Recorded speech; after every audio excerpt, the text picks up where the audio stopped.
Amici, oggi vi presento il mio amato Piemonte e lo faccio attraverso un piatto che racconta non solo questa meravigliosa regione, ma anche la storia di Giusy, che insieme a suo figlio Mattia è proprietaria delle scuole Lumulin, agriturismo vicino Sanpeire, nelle valli piemontesi. Quindi oggi, agnolotti, risecoi. Allora, Takuma? Ma Giusy, quando hai iniziato a cucinare? Allora, io ho iniziato a cucinare da piccola perché è una grande passione. Guardavo sempre mia mamma cosa preparava e cercavo di imitarla, anche se a volte facevo dei grandi pasticci. Allora, anem versare la farina, facendo la fontana per buttare gli uovi e per buttare l'uovo e mischiamo tutto con la forchetta. Traducendo, semplicemente facciamo la classica fontana con la farina, al centro mettiamo le uova, iniziamo a sbattere e poi pian piano anche l'olio. Siamo cucca bene pasta così.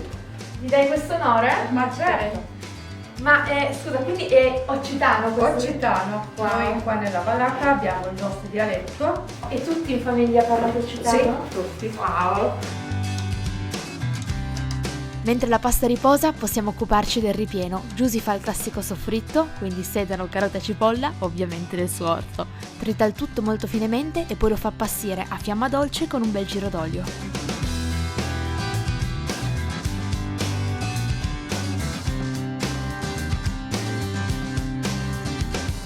Mentre il soffritto va con tutta calma, tritiamo il koi, ovvero il cavolo. Anche questo deve essere molto fine. Non ci resta che far appassire il cavolo in padella insieme al soffritto, poi una grattata di pepe e infine il latte che insaporirà il nostro ripieno. Copriamo e facciamo cuocere almeno un'ora. Si sa, per le cose buone ci vuole tempo. Passiamo quindi al secondo elemento del ripieno, il riso, che cuocerà in parti uguali di latte e acqua. Giusy, allora mentre tu tiri la pasta io ti mescolo gli ingredienti del Perfetto, ripieno. molto bene. Mentre io unisco riso e koi, che devono essere entrambi ben freddi, Giusy va a stendere la pasta il più sottile possibile. Cioè, è magico perché... Sottilissima. Wow, meravigliosa. Non ci resta che formare i nostri fantastici ravioli, quindi un foglio di pasta sul piano da lavoro, posizioniamo con un cucchiaino il ripieno e copriamo con un altro foglio di pasta. Con la classica rotella poi ricaviamo i ravioli, che come dice Giusy devono essere belli grandi e non importa se non sono tutti uguali.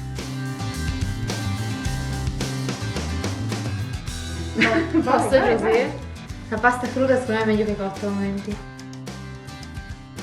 Ok, i nostri agnolotti sono pronti per essere cotti. Via gli agnolotti in acqua bollente e salata, non appena vengono a galla li tuffiamo in una padella insieme del burro nocciola. Da noi si mangiano così.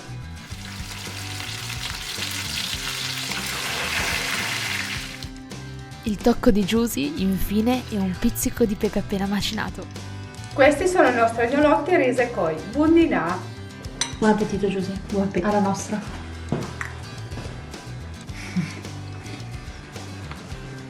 Vabbè.